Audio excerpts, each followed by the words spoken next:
Hello, everyone. Welcome to the HSS podcast. We are doing a session today on mining in the history and social studies of science.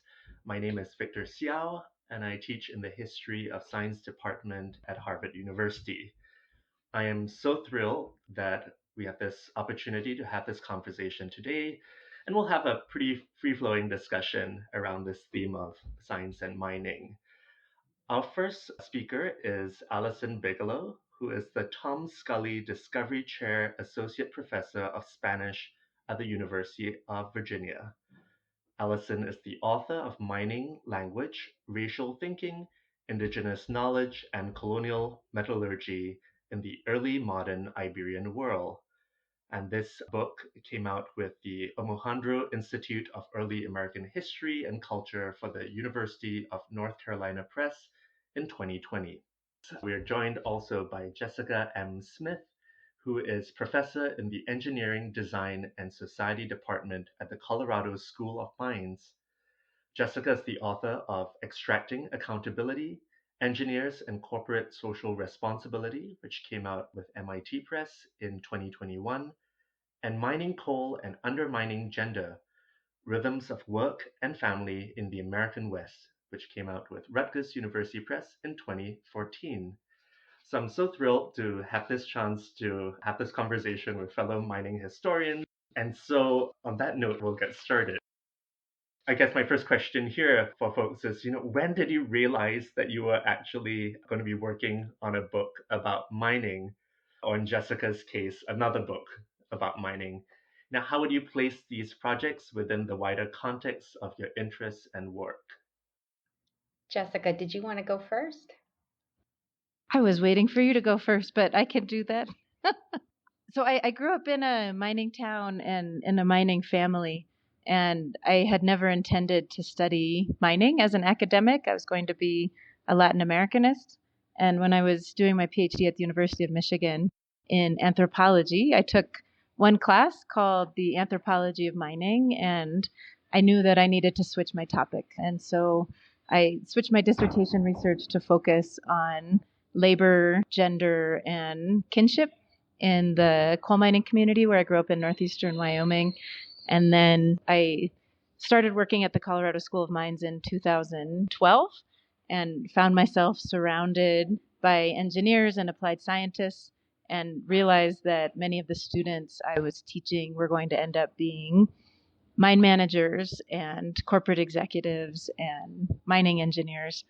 And I became very interested in the role of technoscientists inside of the mining industry as opposed to labor, which had really been the focus of my first work.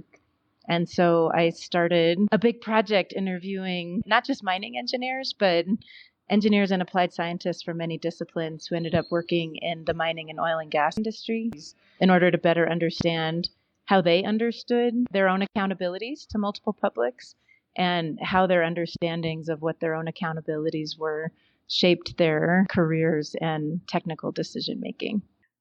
I'm really glad that Jessica went first because my story is similar and different in some ways. I became interested in mining after college because I took a job teaching English in Chile. And for the first 6 months, I was based out of our corporate headquarters in Santiago, where I taught at like 3M and BASF and Unilever, and then got offered a contract teaching 4x3 in the mine in outside of Iquique. And it was the kind of experience that I was totally unprepared for, and I found it fascinating and overwhelming all at once. I had not trained as an anthropologist or someone who studies anyone living. I had specialized in colonial literature in Spanish and English in undergraduate, but living in the mining community. So we were 4x3, 4 days in the mine and then 3 days in the city of Iquique. I just became fascinated by this world and this culture of copper miners and their families, and especially the way that miners spoke to each other. So the company that we were at, the reason why they had English teachers was because they had been purchased by the Global Mining Corporation, headquartered in, I believe it's now South Africa and Australia, but at one point it was a British controlled company. And so in order to have a pathway to promotion, miners and supervisors needed to learn English well enough to present at corporate meetings. And so the miners had to abide by this global charter, but they would find really creative ways of using language in order to say the things that they wanted to, which were largely like sexist, racist, homophobic things that they would joke about to each other. But they would do so in the language of the profession. So they would say things like, oye, güey, no está tan rica la mina, which is like, that mine has excellent metallic ore, or that woman is really hot. And so I realized that embedded in this ostensibly neutral, objective language of science and technology were actually ideas about race and sexuality and gender and religion and all the things that make us human. And so then I applied to graduate school to start writing a dissertation that compared English books of agriculture and Spanish books of mining and metallurgy, and just never quite got around to writing the second part of it. Never quite made it back to the British side of things. Victor, how about you? When did you realize that you were writing a book on mining? So I started graduate school. I'd gone to graduate school to study socioeconomic history, and I was particularly drawn to the migration from north to northeast China from the late 19th to mid 20th century, in part because it occurred on such a large scale. You had about 25 million people move in a 50-year period. And as someone who came, I'm originally from Singapore, where I used to think that that's where all the Chinese migrated to in that time period. It was very sort of staggering to see this figure, and I was sort of drawn by that movement of people, movement of labor migrants in particular, and also the fact that this area that they move into, this is to Manchuria, a region that's about the size of France and Germany combined, that this region was occupied by Japan for the first half of the 20th century, first informally through railway networks similar to the British East India Company. You had the South Manchuria Railway Company, and then subsequently, after the Mukden incident of 1931, the establishment of a client state or a puppet state of Manchukuo. And so, what was fascinating to me was that these migrant laborers still migrated into this time period as well. And so, this was also a moment in the early 2000s or so where there was a lot of resistance to nationalism at the height of globalization, something that we are sort of seeing turn back toward in this current moment. But it was attractive for me for that reason. It's a chance to study these folks who were, in some sense, not paying as much heed to the changing political winds that were blowing above.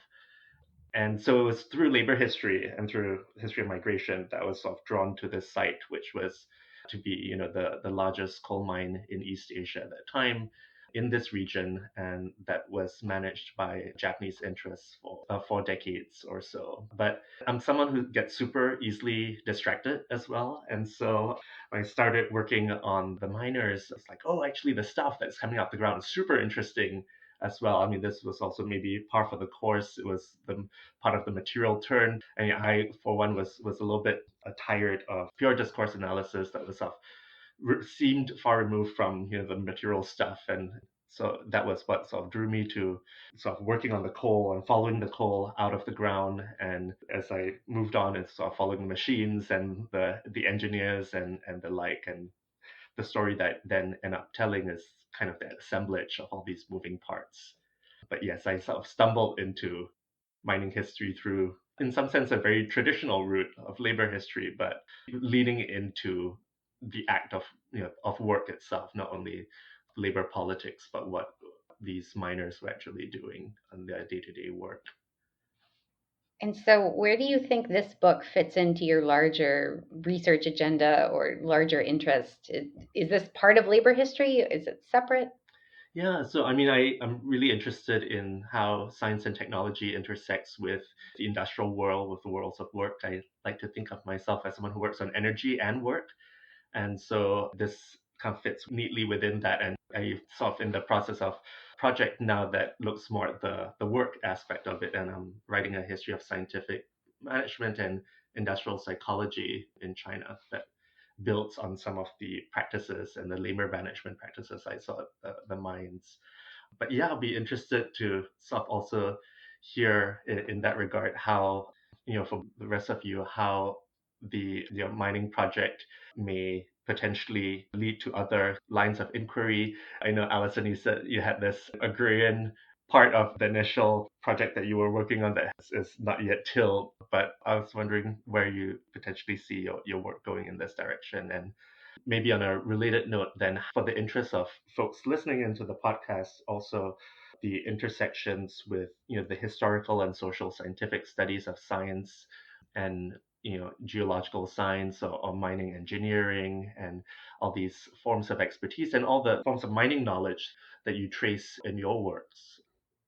I realize I didn't answer the second part of your first question too, which is where it fits in.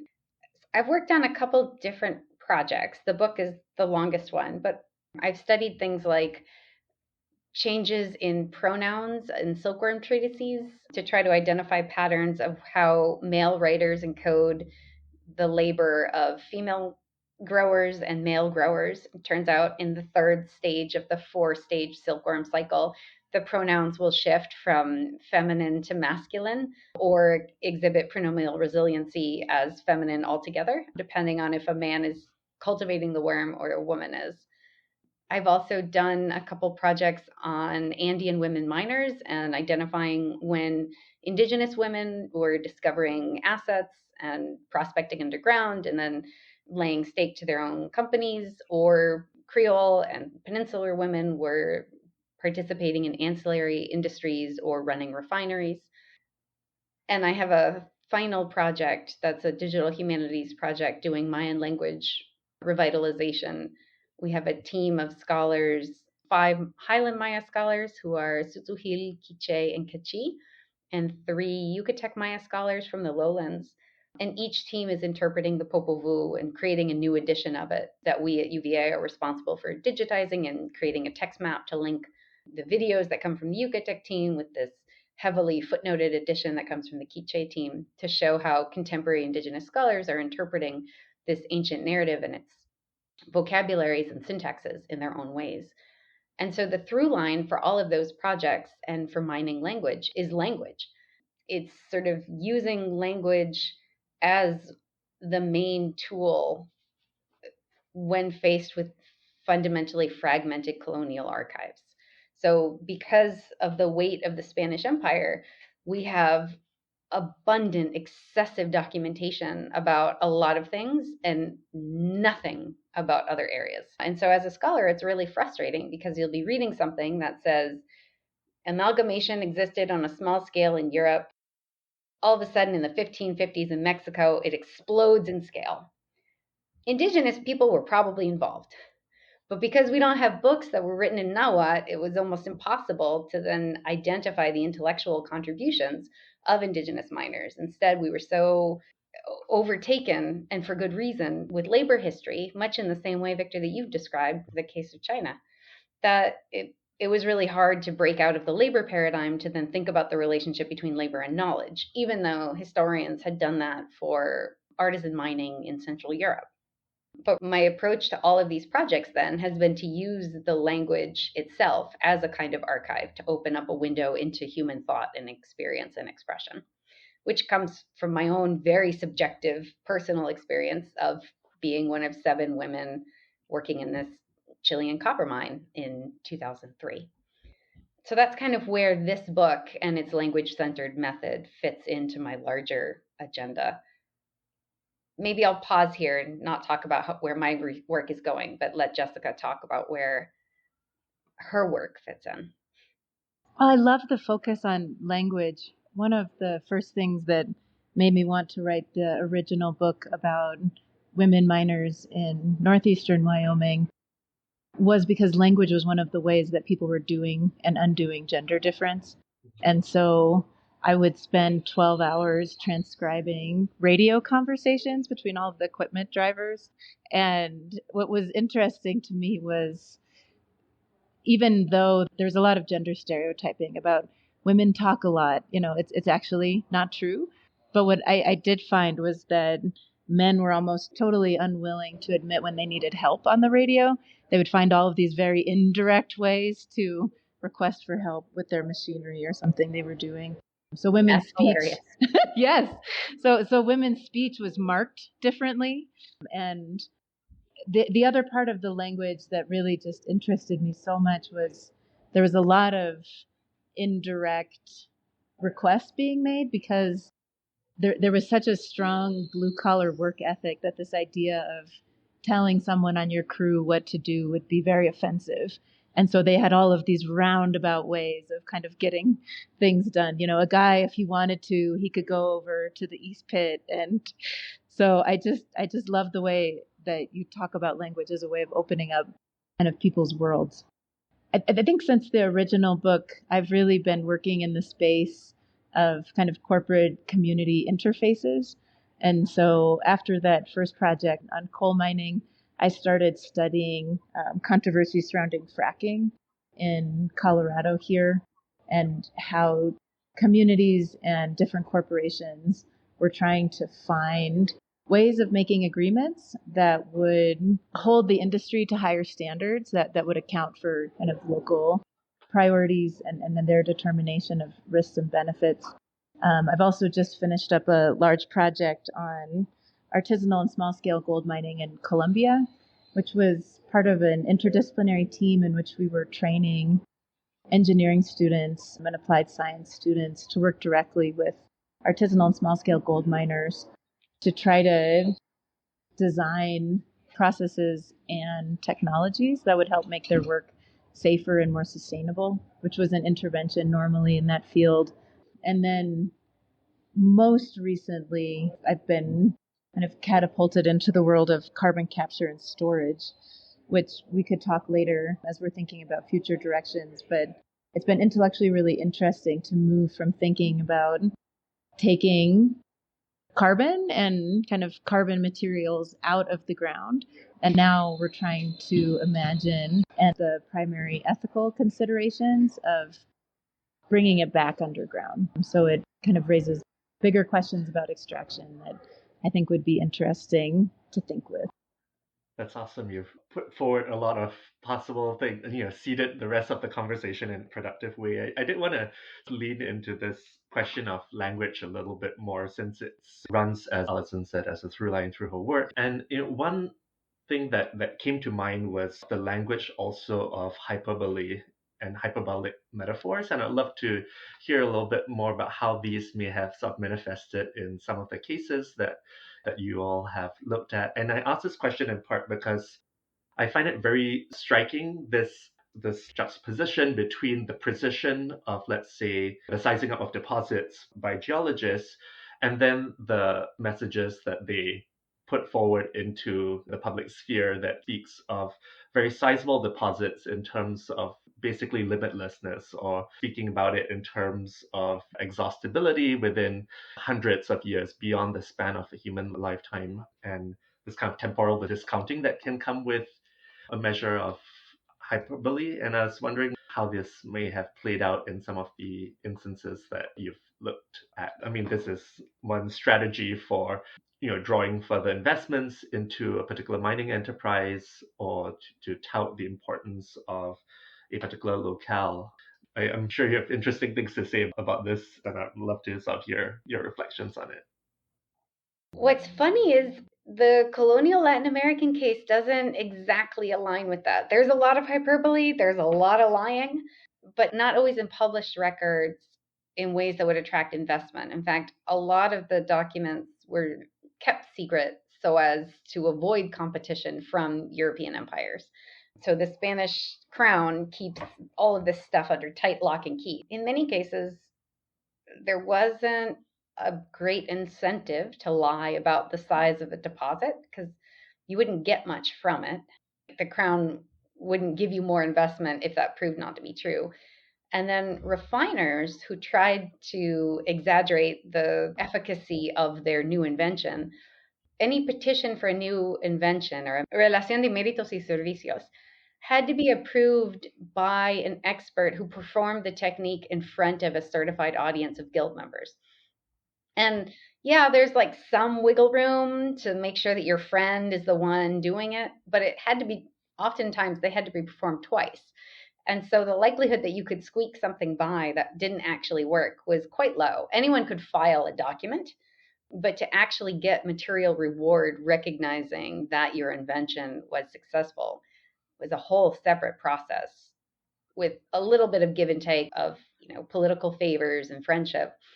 But it was also about actual stuff.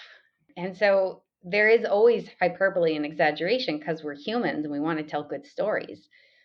But there were also these state sponsored mechanisms to kind of check that level of behavior, at least among people who were petitioning for formal recognition from the crown.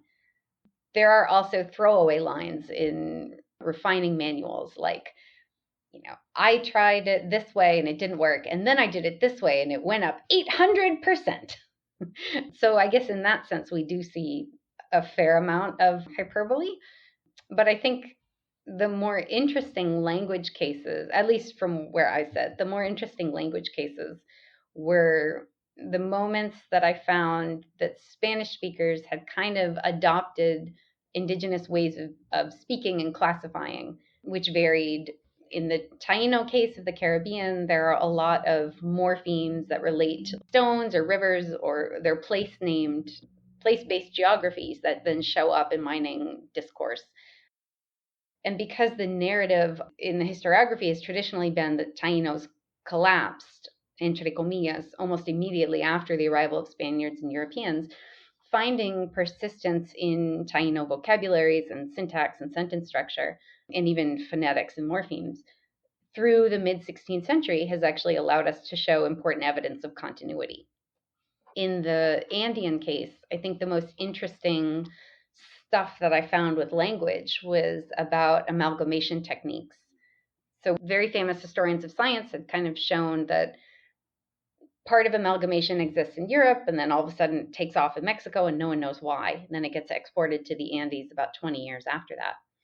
And in those metallurgical manuals from the Andes, there were a lot of terms that I didn't know when I was reading them, which is normal. I oftentimes do not know a lot of colonial terms. I have to spend time looking them up. But as I was reading the English and the German and the French translations of the books, I noticed that the translations were really wacky. And so then when I looked into the words that the translators didn't understand and started to put them into an Excel file, I noticed that the translators' misunderstandings had gone in such wildly different ways that there was no common origin. They were all just guessing. And that of the 175 times that I found that they guessed, all of those terms could eventually be traced back to Quechua roots.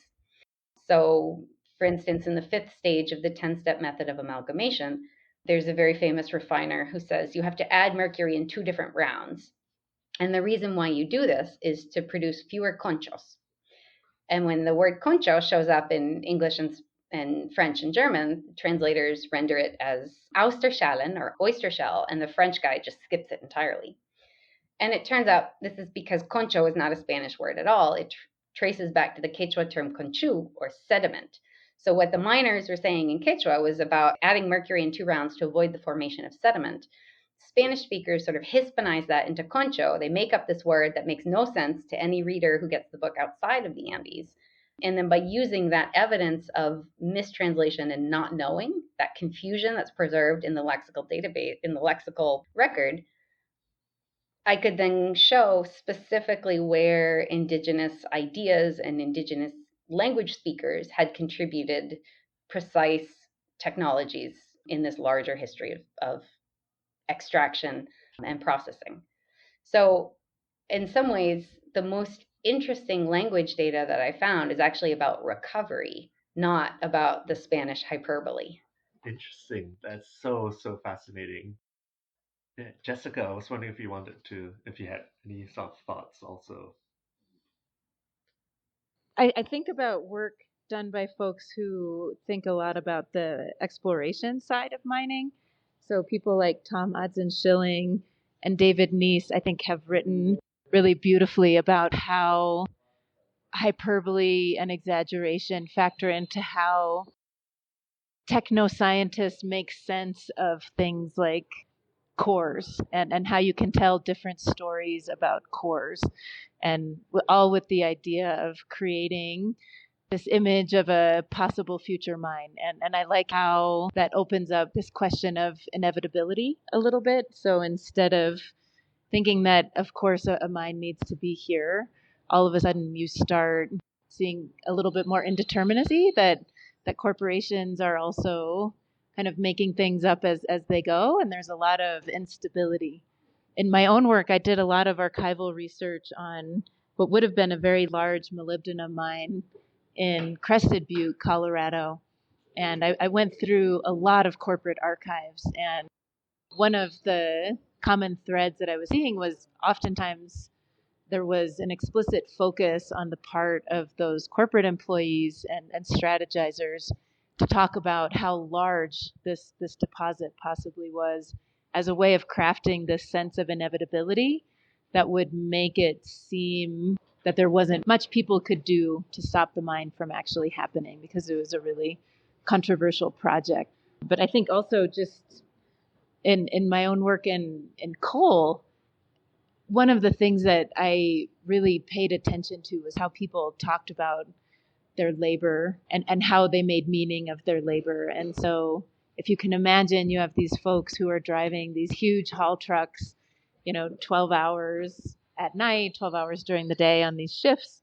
And they actually would make these calculations about, given the amount of coal that was in their truck bed, how many hours of light they would be providing for people.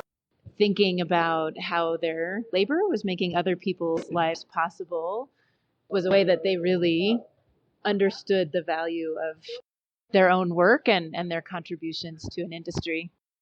Yeah, I guess one reason why I asked that question, and maybe this is the phenomenon of the late 19th, early 20th century, where I guess this sort of cornucopianistic thinking was more prevalent, that it bled into these areas as well, and stoked fires of hope for inexhaustibility. I mean, even as you had folks who were also serving as the Cassandras of their time, and people like Jevons and the coal question calling for caution as to what the exhaustion of these resources might bring.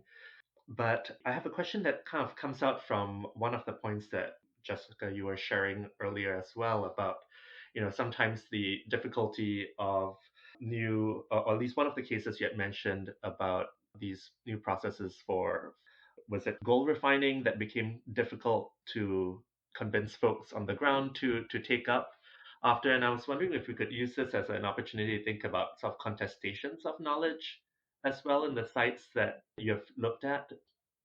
And if folks wanted to weigh in on this front, and we got some sense of that from also the example that you raised earlier, Alison, about amalgamation. But if there are any further points that you want to make about these mines as sites, how mines feature as particular sites in which ways of handling material, of ways of knowing the world, ways of interacting with the world are contested as well.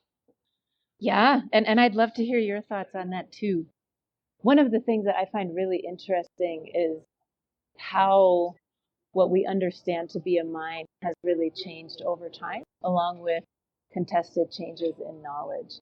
Most of the new mining that happens currently is done with large open pits, and it's something that can be engineered and planned and regimented in a way. And that's only possible because of advances that were made with actually separating ore. So you could look at the copper industry as one example. So most of the copper that gets mined in the US and elsewhere now is less than 2% mineral grade. It's only possible to do that because we have technologies that will separate out that small amount of copper from all of the surrounding material.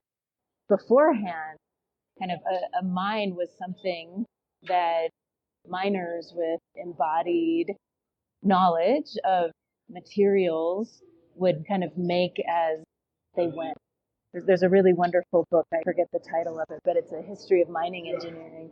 And this historian was very interested because he found these archives, and it appeared that the maps had never gone underground. And it was because there was a very strong separation between the engineers on the surface and then the miners who worked underground. And so the shift in something like ore processing can totally change how miners are supervised, to what extent it is their knowledge that's being used to extract ore, and how they're actually treated in the workplace.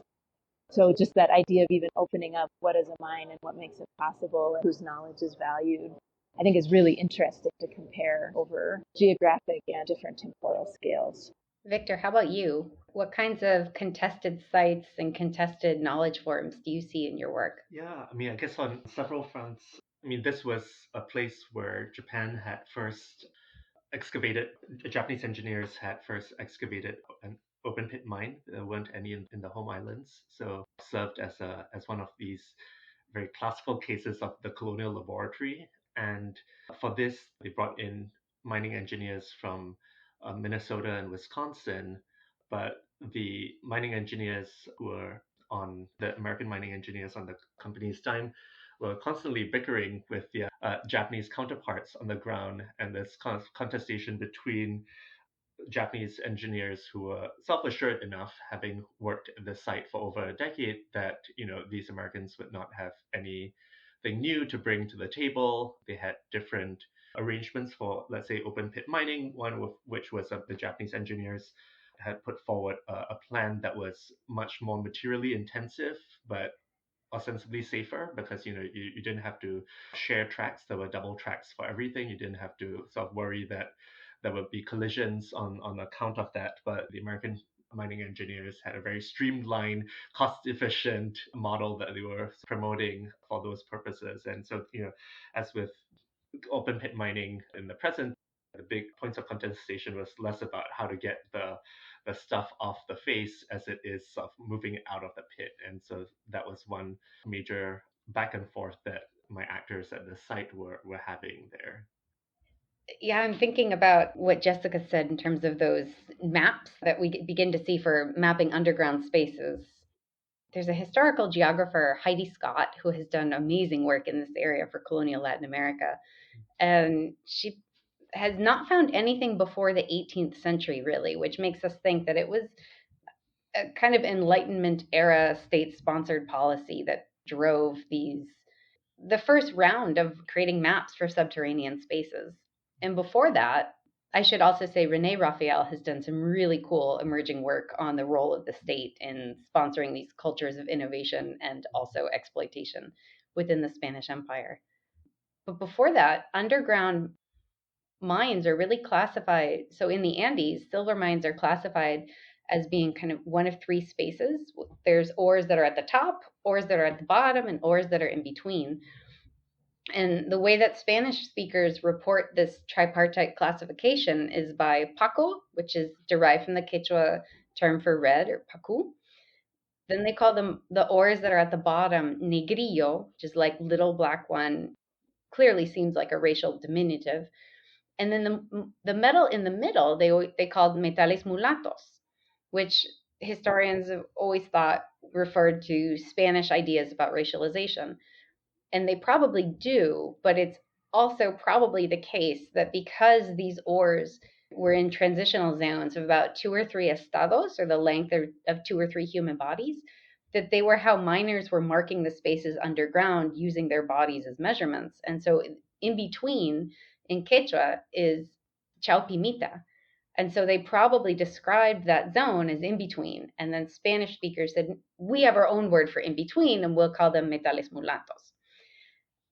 And so it's really interesting to think about those spaces of when we move from highly individual, sort of embodied ways of measuring underground deposits and changes in ore quality and ore mineralogy into these more mechanized, mappable ideas about space and resources. I want to take Jessica's class. I want to take your class. This is awesome. I mean, I maybe to take it in a slightly different direction, although we have, gotten into some of this before and some of the other things that you've raised to this point, is this question of methods and sources.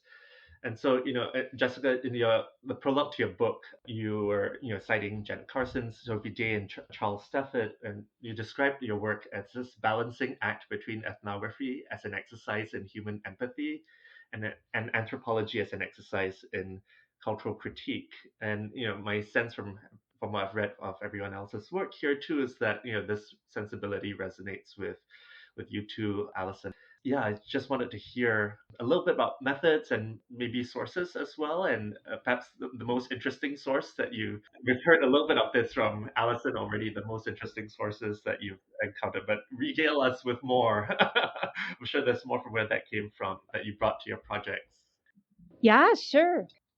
Writing about mining as an anthropologist is really tricky. And I think part of it has to do with methods. So a lot of times, because mining itself is so politicized, when you have close relationships with people who are external to or critical of the mining industry, it can be very difficult to talk with people who work for industry and vice versa. So if one is imagined to already be a part of mining or implicated in mining, it can be hard to do research with people who are critical of it. And so I think that leads also to more polarized writing and research methods. And so as I was thinking about this last project, knowing I was going to be making interview requests from a mines.edu email address, and that I was going to be going up for tenure and promotion at a university that had very strong historical ties to mining and oil and gas industry, I wanted a project that would work both for my critical anthropologist STS self, but it would also be something that would resonate with the institution where I am and with the people I wanted to talk to.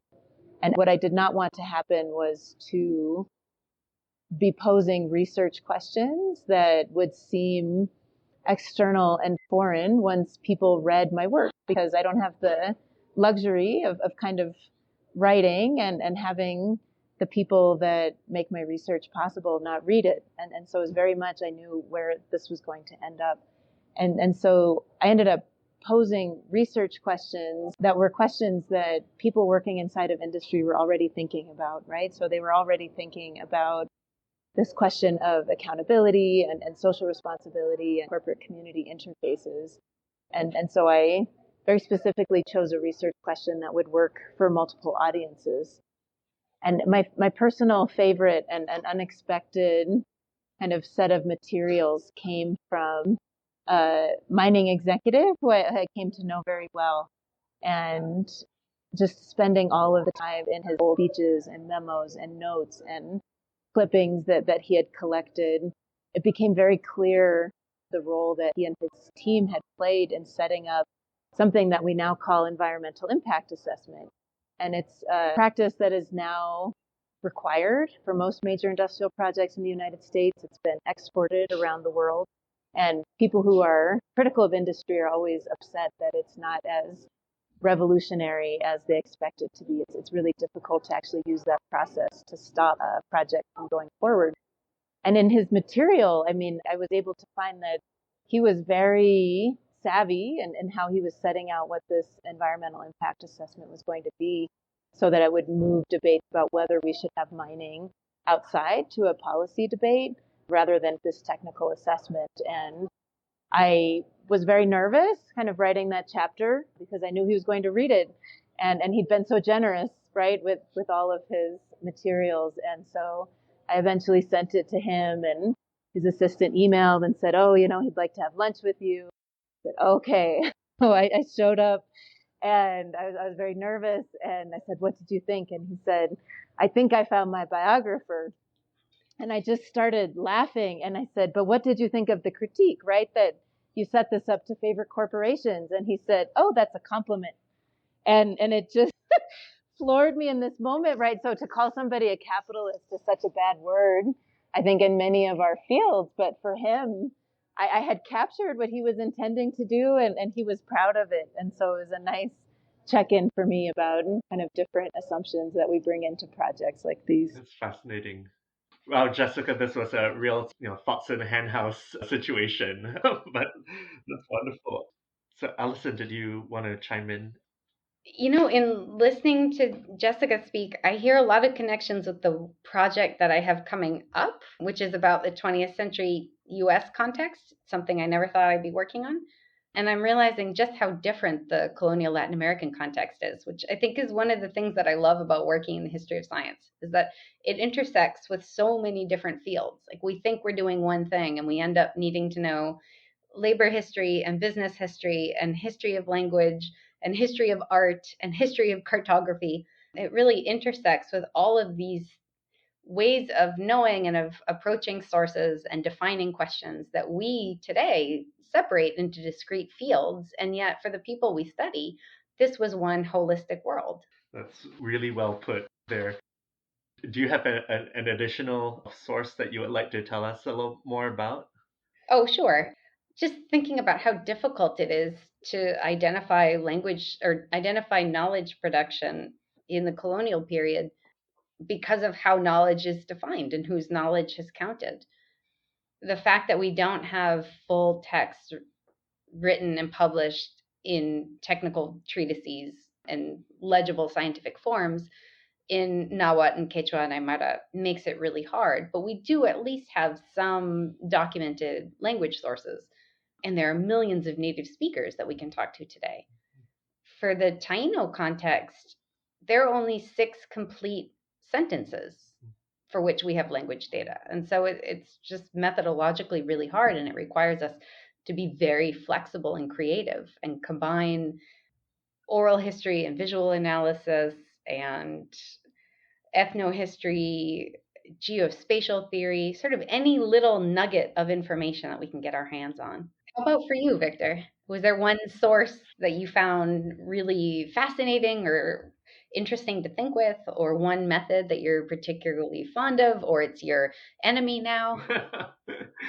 Well, I mean, there are a couple of sources, but one, I mean, I think one of the things that maybe just as a broader point before I get to this source is sometimes with mining companies and companies in general, it can be really easy to replicate the logics of the the corporation through their archive. And so one of the things that was fun to do with this project was really trying to triangulate that as much as possible with sources outside of literary production, sort of diaries from people who are passing through the area and the like. But the one source that comes to mind when I wanted to think of something that's a little bit more unexpected was, and actually goes back to this point on language, was a set of language textbooks that the company had published for its engineers in 1935, its managers in particular and supervisors to speak to Chinese workers. So you'd have quite sizable volumes, about 200 to 300 pages, and there are 5 of them. You have by category. There's like open pit mining, subsurface mining, auxiliary work, and the like. And so they would have the Chinese text above, sometimes quite awkwardly put together, and then the Japanese translation below, and all the phonetic markers for new characters that the person may not have encountered before. And but it was really fun to read and to think with in terms of trying to use this to reconstruct various processes within a work cycle, a work day, from the recruitment of a prospective miner to the various things that they would encounter on the job. But it was almost predictable in terms of how the discriminatory angle that you would find in it. There's a lot of admonition, so it's sort of scripting a lot of admonition. Like, why are you lying about your age when this is the cutoff and the like for working on this site, or your hair is so white, you're obviously lying, or what are these marks on your body? Have you been like shooting morphine? X, Y, and Z. These very, in some sense, scripting discrimination, but the other hand, also thinking about this as, I mean, the way that folks read rules as well, and rules and regulations, that they are oftentimes also signs of the existence of these activities and the possibility of these miners circumventing this otherwise really this enterprise that had big dreams of its own kind of disciplinary capacity. And so that was a fun set of sources to read and to think with and to return to as well. Have you read Sarah Johnson's Encyclopédie Noire? I have not. It just came out, I think, last year, maybe end of the year.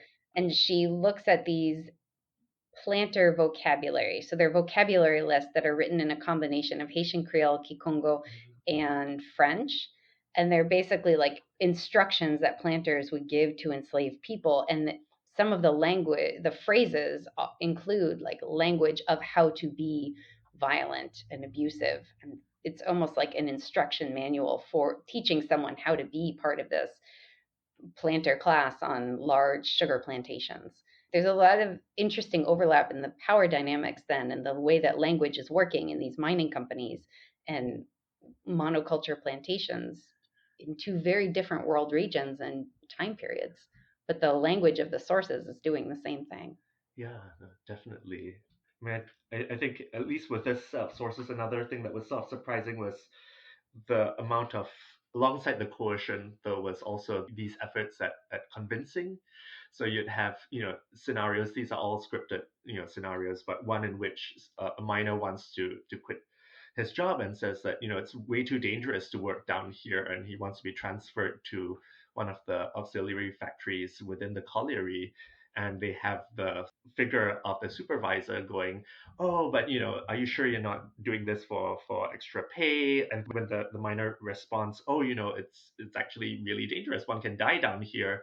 It's like, oh, but who really knows whether one lives or dies? That is really up to fate. There's no some way of gaming this. So why not you just go back to work? But the kind of way that's also a really strange kind of paternalism that also accompanies it was sort of another striking feature of this.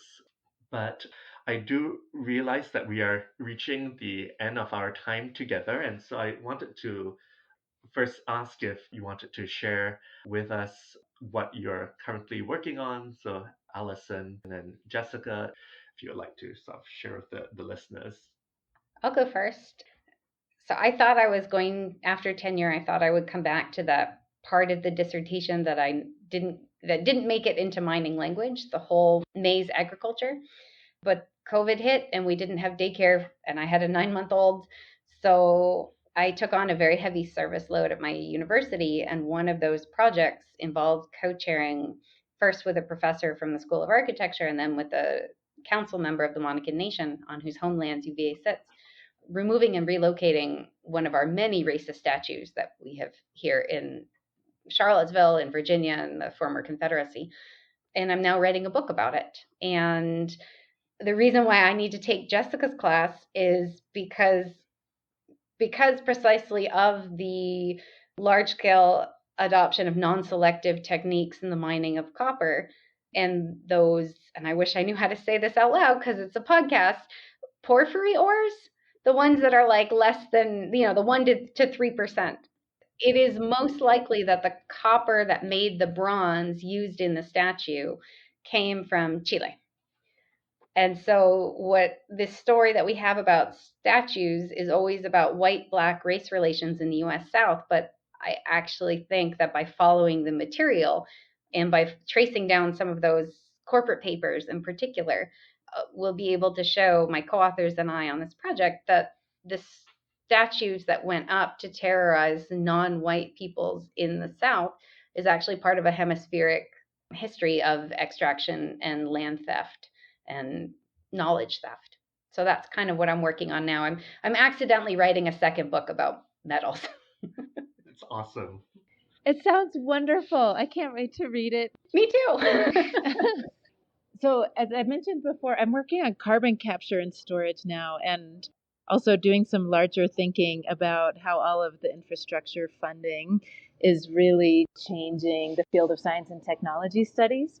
So many of these huge multi-million-dollar calls that have gone out require the proponents to do a justice analysis because of President Biden's Justice 40 initiative. And so there's been this large-scale movement of STS scholars, both inside of agencies such as the Department of Energy, but also onto these project teams. And so I'm on one of those. So we have DOE funding to do a feasibility study in southern Colorado.